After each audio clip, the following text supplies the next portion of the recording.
Kota suci, di area Kadatuan sebelum dan sesudah disebut Srivijaya, di Kabupaten 13 Koto Kampar, Provinsi Riau, dibatasi dengan tanggul benteng tanah setinggi 2,5 meter, mengelilingi area pusat puja. Semasa pra-Islam wilayah ini disebut Mongtakui, setelahnya menjadi Muotakui, dan kini terpublikasi menjadi Candi Muara Takus. Inilah yang didatangi dan diteliti oleh ilmuwan antara lain. Penelitian oleh Con de Groot 1858 terhadap situs Muara Takus. Ia melaporkan pada tahun 1859 dan menuliskannya dalam jurnal tahun 1860. Beliau meneliti situs kemudian menyimpulkan tanpa melabel ini Hindu, Buddha. Gedu van Beesholle 1879. Tulisannya berjudul, Beskriving van de Hindu Oudedente Muara Takus. 13 Kota Kampar, Beesholle Mi, labeling, ini Hindu. W.P. Groenevet, pada tahun-tahun 1879 sampai tahun 1880, tidak menyebut situs Muara Takus berdasar atau Mi, labeling, ini Hindu, Buddha. R.D.M. Verbeek dan E. T.H. van Delden, 1881, dengan tulisan, The Hindu Ruinen Beach Muara Takus and the Kampar Rivière, Mi, labeling, ini Hindu. J.W. Ichzerman tahun 1889 sampai tahun 1893, melakukan penelitian yang dituangkan dalam tulisan, Beskriving van de Boeddhistische Boerken te Muara Takus Padang, menyebut atau Mi, labeling, ini Buddha. N.J. Krom 1912 dan 1923 menulis tentang Muara Takus pada tahun 1923 berjudul, Hindu Javanse Kunst, Mi, labeling, Muara Takus ini Hindu. J.L. Moens di tahun 1924 dalam tulisannya, Het Buddhisme op Java en Sumatra in Sin Laatste Bloei Periode, Mi, labeling, Muara Takus ini Buddha. FDK, Bos 1925, 1930,1946, Bos Muara Takus Mi, labeling, ini Hindu. FM, Snitger April tahun 1935 Snitger menulis dan Mi, labeling, Muara Takus ini Hindu. E.J. Brill, 1936, menyebut situs Muara Takus berdasar atau Mi, labeling, ini Hindu. Hanya dengan melihat, adanya arca dengan bentuk orang duduk bersila situs ini disebut Buddha. Situs yang tidak ada patung orang duduk bersila disebut Hindu. Prambanan Hindu, maka mendut otomatis Buddha karena ada arca duduk bersila dan jika situs-situs itu ada di lokasi berdampingan disebutlah toleransi. Dari semua penelitian kolonial Belanda di atas tampak tidak konsisten terhadap apa yang mereka labelkan kepada objek situs apakah Hindu, Buddha. Kapan dan siapa, misionaris, India masuk ke pelosok Nusantara, hingga situs-situs dan kerajaan pra-Islam disebut Hindu, Buddha India.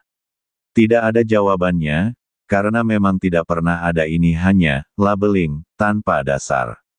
Tidak ada misionaris pendakwah Hindu, Buddha yang terlahir di India masa pra-Islam yang ke Nusantara dan semua situs dan ajaran asli Nusantara bukan berdasar pada keduanya tapi mendasari lahirnya kedua ajaran tersebut. Inilah dharmik original yang dibawa Sariputra kelahiran Savarnatvipa ke India. Savarnatvipa, Indonesia, bukan India adalah tempat awal sumber belajar falsafah utama dasar, Dharma, Dhamma, dan inilah tokoh-tokoh putra Indonesia terdahulu di masa sebelum lahirnya Y.M.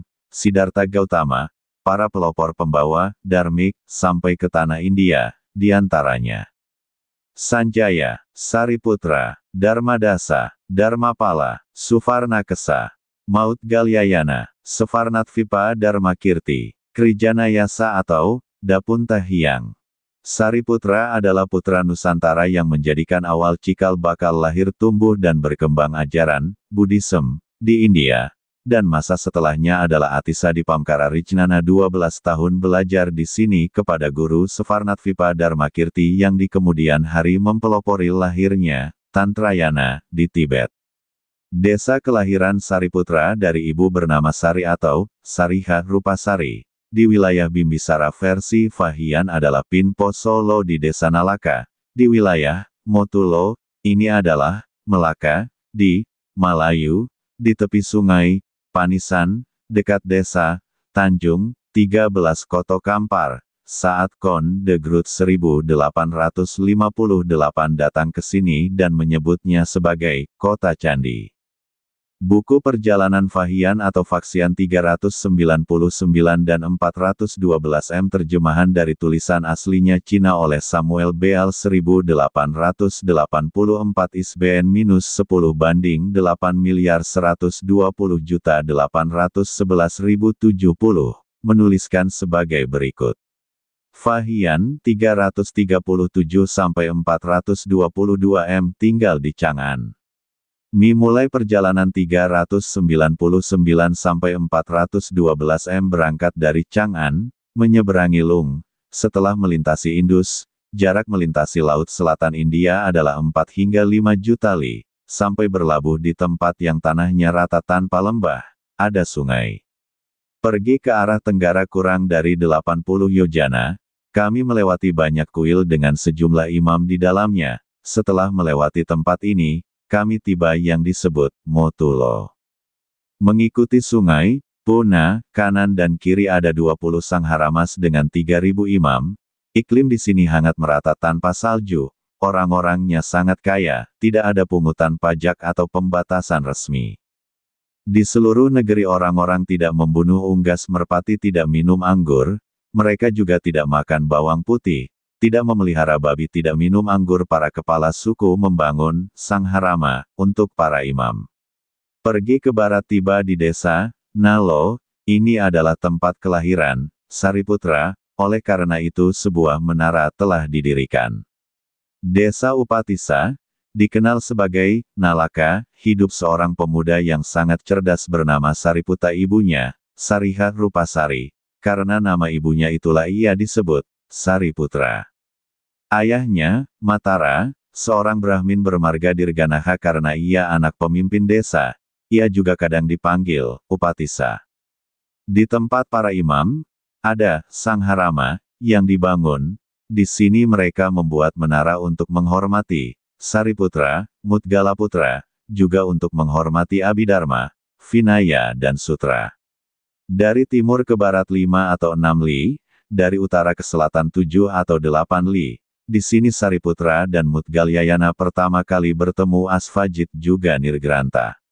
Dari selatan kota melanjutkan ke selatan 4 li, kami memasuki sebuah lembah yang terletak di antara 5 bukit, melingkari sepenuhnya seperti tembok. Ini adalah situs kota lama Raja, Pinpo Solo. Inilah yang lokasi yang dilihat dan dicatat Fahian atau Faksian 399 dan 412 M, tertulis dalam buku perjalanannya. Tanggul benteng tanah setinggi 2,5 meter, mengelilingi area pusat puja. Semasa pra-Islam wilayah ini disebut Montakui, setelahnya menjadi Muotakui, dan kini terpublikasi menjadi Candi Muara Takus, adalah kota suci di area Kadatuan sebelum dan sesudah disebut Srivijaya di Kabupaten 13 Koto Kampar, Provinsi Riau. Pagar batu berada mengelilingi area pusat puja, lebar 50 cm ketinggiannya pada masa pra-Islam di atas kepala orang dewasa, berfungsi menutupi aktivitas prosesi ritual, prasawiya, pradaksina, tawaf juga upacara wisuda dan penobatan ershi serta para datu yang berlangsung di area pusat puja. Pusat puja, pelatar Candi Tua, berada di bagian muka Candi Tua lebar sesuai besar Candi Tua, panjang searah paving blok. Keadaan saat ini, berjalan 1 meter ke dalam sisi luar ada 3 trap tangga dengan tiang di ujung tangga bawah dan area pelatar berbahan batu yang disusun. Bahan lantai pelatar adalah batu alam dengan bentuk persegi disusun sesuai besaran batu-batunya merata, dengan level permukaan lantai pelatar sejajar dengan bagian dasar badan podium Candi Tuo. Saat ini pelatar Candi Tuo tidak bisa dilihat karena tertimbun tanah. Pada bagian tengah terdapat gundukan tanah mirip bukit kecil. Ini adalah tempat para perwakilan atau utusan para datu untuk bernegosiasi dengan penjara Kola. Tapi para utusan ini dibantai di area ini yang langsung ditimbun tanah di atas pelatar. Saat ini terpublikasi, salah kaprah, sebagai tempat kremasi. Pelatar Candi Mahligai Stupa, berbahan dasar sama dengan pelatar Candi Tuo, besarnya sebesar Candi Bungsu. Saat ini pelatar itu dibangun, Candi Bungsu, pada abad 10 tahun ke-5 oleh Sang Hyang Datu Cumarwadewa, atau disingkat dengan nama Culawarman, membangun Candi Bungsu untuk neneknya di atas pelatar Candi Mahligai Stupa selesai tahun ke-6. Batu tempat, buang air seni. Berbentuk batu bulat utuh besar sekitar 1 meter persegi bagian atas berbentuk lubang kecil, dengan celah mengarah ke bawah. Batu ini pada masa pra-Islam berada di muka Candi Tua sisi pelatar sisi kiri sudut. Saat ini berada di atas pelatar Candi Tua sisi kanan, di muka Candi Mahligai Stupa, tidak pada posisi asli di masa pra-Islam. Bagian belakang Candi Mahligai Stupa di luar pagar utama area pusat puja, adalah tempat berkumpulnya gajah-gajah. F.M. Snitger, ilmuwan Belanda jabatan Conservator of the Museum at Palembang pada 1935 mengeksplorasi hutan Muara Takus. Beliau menyaksikan fenomena terjadi di situs Muara Takus, Kampar Riau Sefarnatvipa, Indonesia. Gerakan berjalan berputar mengelilingi objek, hal ini dilakukan gajah tanpa dikendalikan oleh manusia. Arah barat sisi kanan jika kita menghadap Candi Tua. Area saat ini terdapat jalan menuju arah sungai, jarak 80 meter dari area pusat puja, terdapat pelatar besar lantai terbuat dari susunan batu alam dengan modul persegi kurang lebih berukuran 20 cm sampai 45 cm variatif dengan luasan kurang lebih 30 meter kali 80 meter. Di sisi baratnya adalah bangunan yang disebut Balai Mabau, berfungsi sebagai tempat musyawarah dan berkumpulnya para RC dan tokoh yang bertugas dalam hal pengadilan atau balai untuk bersidang. Bangunan ini berkaitan dengan area tempat eksekusi atau pelaksanaan hukuman sesuai hukum yang berlaku masa pra-Islam di Kadatuan sebelum disebut Srivijaya. Lokasi ini di bagian timur situs masih berada di dalam komplek di dalam area dalam tanggul tanah. Sisi arah belakang dari Balai Mabau, ada bangunan rumah tinggal tokoh wanita bernama Gama. Arah belakang mendekati sungai atau tempat pemandian para Brahman sebelum menyeberang sungai tepat arah muka bangunan besar dan tinggi ada situs berbentuk candi berbahan batu bata merah bernama Candi Taraf. Tidak ada misionaris pendakwah Hindu, Buddha yang terlahir di India masa pra-Islam yang ke Sumatera dan semua situs dan ajaran asli Nusantara bukan berdasar pada salah satu dari keduanya. Ajaran yang tergambar di situs-situs dan hingga kini tersimpan sempurna di Bali adalah yang mendasari lahirnya 3 ajaran Hindu, Buddha dan Jaina di India. Inilah dharmik original yang dibawa Sariputra kelahiran Sumatera ke India. Lokasi ini pernah dikunjungi dilihat dicatat oleh Fahian atau Faksian 399 dan 412 m. Catatan, e-book buku, karya Santosaba, hanya dijual oleh penulis, hak karya dilindungi oleh undang-undang, format soft copy file PDF, siap diprint dalam bentuk buku fisik, sudah ber-ISBN. Bagi yang berminat untuk mencetak, memproduksi dan menjual karya Santosaba, sendiri dalam partai besar perorangan atau penerbit dipersilahkan menambahkan logo penerbit individu dengan tetap mencantumkan nama penulisnya. Sistem kerja sama, jual putus. Judul buku 1. Fuana Cakapala, nama asli Borobudur dan sejarahnya.